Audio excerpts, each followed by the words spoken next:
ዳጣ የሰማችው ነገር ማመን ስላቃታት ራሷን ስታ ወደቀች። ደረጀ ሰላም እንደሆነች እናቷ ሲነግራት ማመን አልቻለችም። ምክንያቱም እስከ ዛሬ ድረስ እዚሁ አይኔ ስር ሆና በእናቴ ናፍቆት ስቃጠልና ስሰቃይ እያለየችኝ እንዴት ዝም ማለት ቻለች? ደግሞም አንተስ እንዴት ከሰራተኛ ጋር እማየን የከዳሃት በሰራተኛ ነው ስትል እጅጉንም በጣም አዝናና ተከፍታ ራሷን ሳተች። ደረጀ በተደጋጋሚ እንድትረጋጋና በዚህ አይነት ሁኔታ ሊነግራት እንደማይፈልግ ቢነግራትም ነገር ግን እሷ ተረጋጊ እያለ ጊዜውን ተምትፈጅ ለምን አትነግረኝም ብላ ወደ ጉዳዩ ሲገባላት መቋቋም አቃታት። ደረጀ በተደጋጋሚ ይቅርብሽ፣ ልትቋቋሚዋችም ወይም የማጣብቂው ነገር ሊሆን ይችላል። እስኪ እናትሽም በአሚሮሽ ሳያስላትም እንዴት የማላቀውን ሰው እምን ስላለው ስትልም በመንገድ የሚያየችውን ሁሉ እማዬ ብላ ለመጣራት ምንም አልቀራትም ነበር።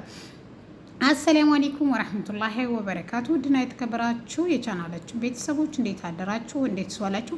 ሁላችሁንም እንደ ሰዓት አቆጣጠራችሁ ሰላም ብያለሁ። ዛሬ ይዤላችሁ የመጣሁት ዳጣ ድራማን ክፍል 123 ነው። እነሆ እንድትከታተሉ ጋበዝኳችሁ። ወዳችሁ ፈቅዳችሁ ስለምትከታተሉኝም ከልብ አመሰግናለሁ። ሀሳብ አስተያየት ካላችሁ ኮሜንት ሳጥን ላይ አስቀምጡልኝ ማለት ነው።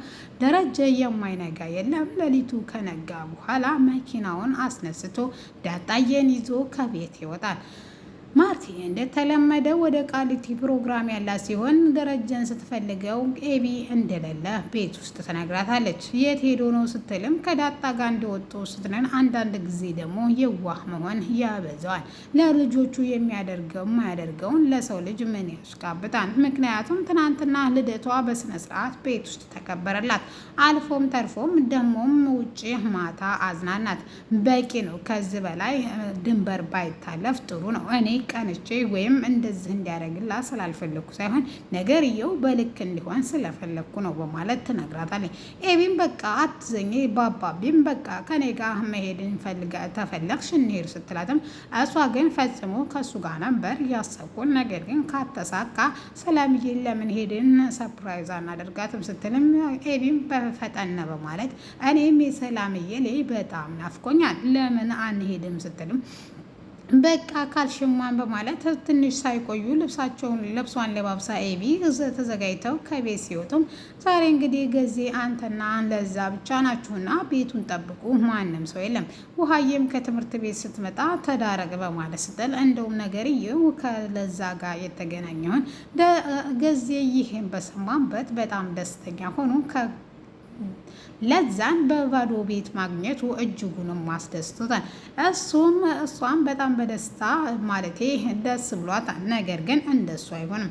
እንደ ሕፃን ልጅ ግቢውን እየቦረቀ ወደ ቤት ገብቶ ማንም ሰው ዛሬ የለም ለዛዋ እኔ እናንችንን በጣም ነው እኮ የምወድሽ ስትልም ሲላትም እሷን በጣም እንደምትወደውና ወደ አልጋ መሄድ እንደሚፈልግ ሲነገራትም በቃ ለምን ዞር ብለን አልጋውን አናይም ሲሉም ወደ ክፍሏ ያመራሉ። ነገር ግን ለዛ የዋዛ ስላልነበረች ክፍሉ ውስጥ ከገቡ በኋላ ስቶቭን ላጥፍቸው መጣለው ስትለውም እኔን ስቶቭ ለኩሰሽ እንዴት ነው የምታጠፊው ቢላትም ነገር ግን እንደምንም ብላ ምግቡ እንደሚቃጠልና ቶሎ ዘግታ እንደምትመጣ ማንም ስለሌለ ዛሬ ሙሉ ቀን ከሱ ጋር እንደሆነች አረጋግጣለት ከዛ ከክፍል ትገባታለች። ነገር ግን በወጣችበት ቅስፈት በሩን ቆልፋበት ስለነበረ ይሄን ነገር ስታደርግ ለዛ ለሁለተኛ ጊዜው ነበር። ገዜ በጣም ተናዶና ተበሳይቶ እንዴት ሰው ለሁለተኛ ጊዜ ይሸወዳል በማለት እንዴት ይጫወታል በስሜቴ በማለት በጣም አዝኖባት እነ ውሃ ትምህርት ቤት ሲመጡ ምጥና ውሃ በሩን ከፍቶለት ነገር ግን እጅጉን አዝኖና ተከፍቶ ነበር። ኤቢ ወደ እንትና ቤት ስትሄድ ወደ እነ ሰላምዬ ጋር ናታን ወደ ቤት እየመጣ እንደሆነ ሲነግራት በቃ ተሚደብርህ እኔ ልምጣ ብለት ለማለትም አንዳንድ ጥያቄዎች ስንጠይቀው ስላላት ወደ ቤት አብረው ይገባሉ።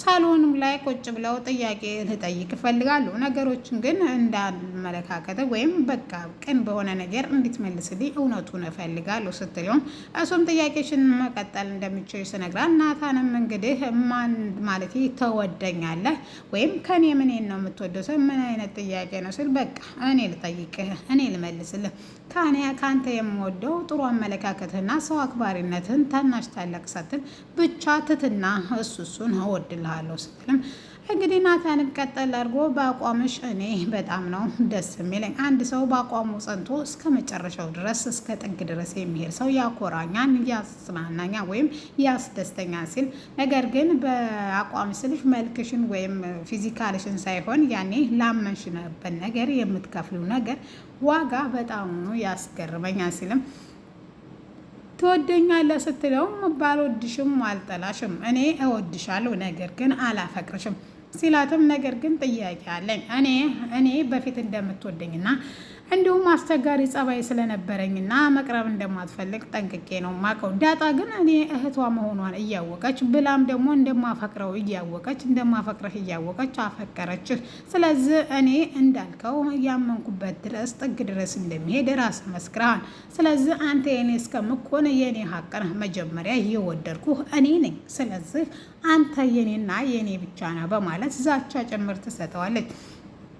ናታን ይህን መስማት ያቃተው ወደ ክፍሉ መሄድ እንዳለበት ተሰምቶ ጥሏት ይሄዳል።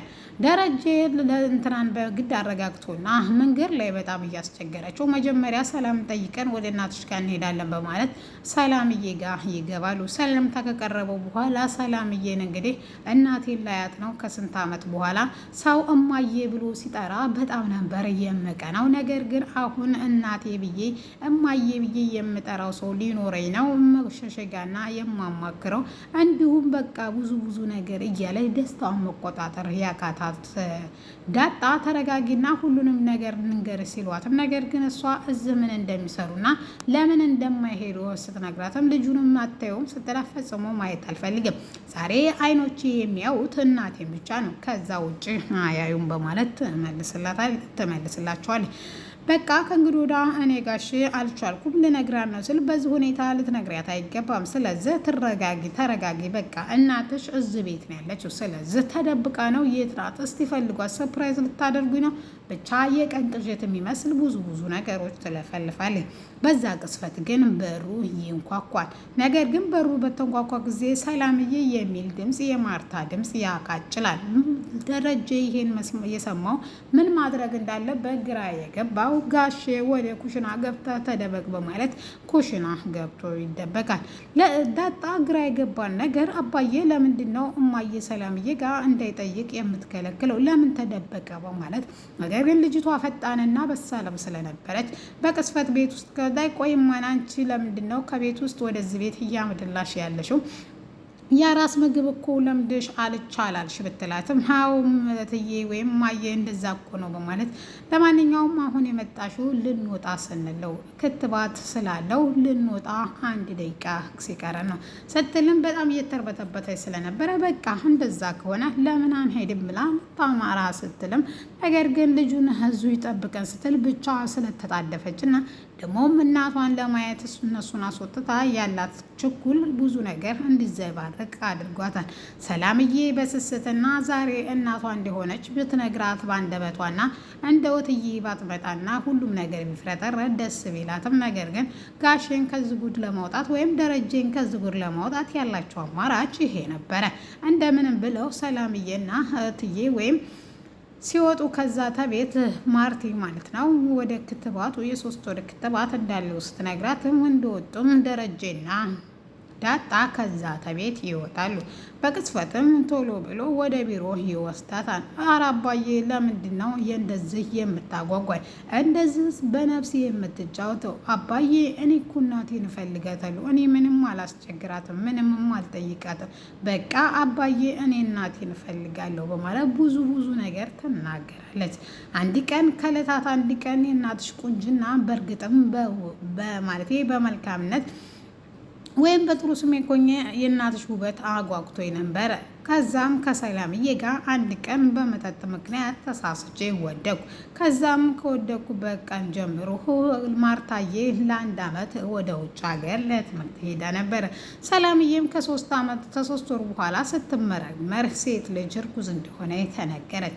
ማርታዬ ለ1 ወር ድረስ ውጭ ስለነበረች ሰላምዬ እዛው ቤት አርግዛ የመውለድ ቻንሱን አገኘች። ከዛም ታላቅ ታላቅ ወንድሜ አንቺ በተወለድሽ በ2 ሳምንትሽ ሰላምዬ እየተኛችበት አውጥቶ ጣለሽ ወይም ጎዳና አሳለፈሽ። ይሄ ነው ታሪኩ ሲላት በጆሮ የሚሰቀጥጥ ስለነበረ ዳጣ ደረጀ እንባውን እያፈሰሰ ታሪኩ ሲተርክ፣ እሷ ግን ራሷን ስታ ወድቃ ነበር። ዳጣ በቀጣይ ክፍል ምን ያጋጥማት ይሆን?